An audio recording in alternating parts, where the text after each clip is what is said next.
2, 1. Hey, everybody. Just want to say, may the 4th be with you.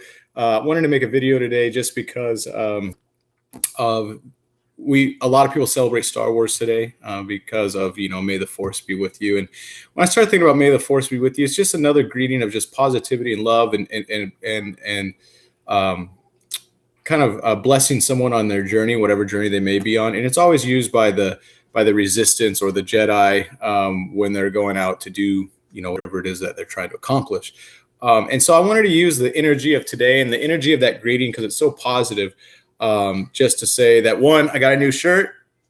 Fred Meyer, 70% off clearance. Fred Meyer has the best clearance section. It's always 70% off. It's like $7, to get new stuff. So anyways, that being said, that was a quick tangent.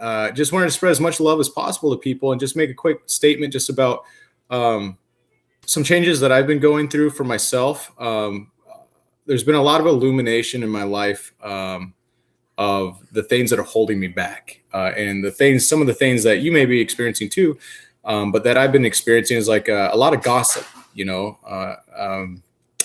and a lot of talking about things that I don't want, dwelling on things that I don't want, not all day long or anything like that. Just a more of an awareness of what is holding me back, and not saying that I'm not still progressing, but just getting to a place of like real inner peace and a lot of love, and looking at people differently than I ever have before. Like for instance, like when I see a homeless person, instead of like, a quick thought from my ego would be to say, why don't they get a job? Or, if you give them money, they're just going to want drugs or something like that. It's transition. I'm just using that as an example, but it's transition to more if I see the same type of person, or I experience a similar experience with maybe a homeless person. Instead, I'll hold an image of them in my mind that has them, happy, or seeing them happy, or seeing them, come out of an apartment with keys in their hand, they're locking the door, because it's a different image than just judging them. It's well, what would I want for that person? And so the reason I want to share this quick videos with you is because it made me understand too, that even if we're not focused on ourselves, if we're focused on someone else, maybe you have a family member or a friend or a coworker or a neighbor, or maybe, you're looking at politicians or celebrities or people in the news, whatever it may be, and you have some sort of ill feeling towards them. Maybe, you think they deserve to have something happen to them, because you're like, well, they're just rude, or, you want some justice, so to speak, that they'll get what's coming to them, so to speak. When you're dwelling on those things, even though it's not directed at you, you're directing it towards someone else or some external event. What it's doing is, because you're dwelling on those things, it's creating the same emotion within you. And because those people are free to think for themselves and to feel for themselves how they want to be, you're actually doing more damage to yourself, because they can focus on whatever they want to focus on.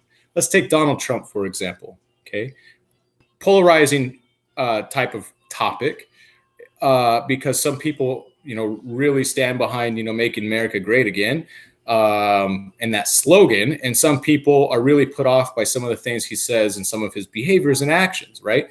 Well, regardless of what you think about him, he's going to go throughout his day with his own thoughts and feelings and his own energy that he's going to put out into the world, and he's responsible for that.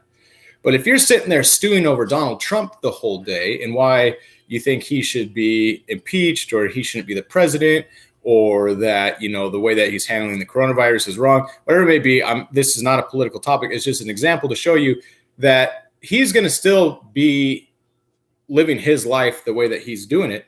You're going to be focused on things that are bringing up emotions within yourself that's affecting your chemistry, your biology, your mental state, your emotional state, your spiritual state.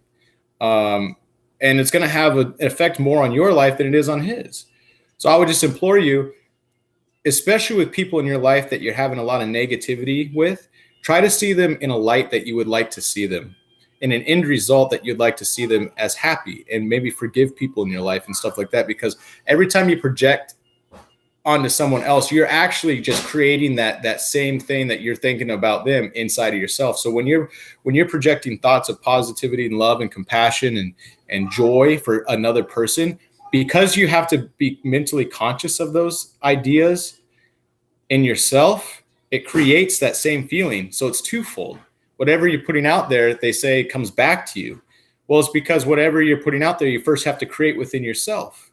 So that's just another way of saying, if you want to experience more love in your life, sow seeds of love. If you want more compassion, sow seeds of compassion. If you want more friendship, sow seeds of friendship. Doesn't mean you have to go out there and do it every single time you're living your life, but even just sitting there in your imagination, when you're closing your eyes, sowing those seeds, what it does is it creates that same feeling within yourself, even though you're projecting it for someone else. So just wanted to send that to you guys. Have a great day today. I love you guys. I'll talk to you soon. See you later. And again, have a good 4th of May. Oh, the baby said bye.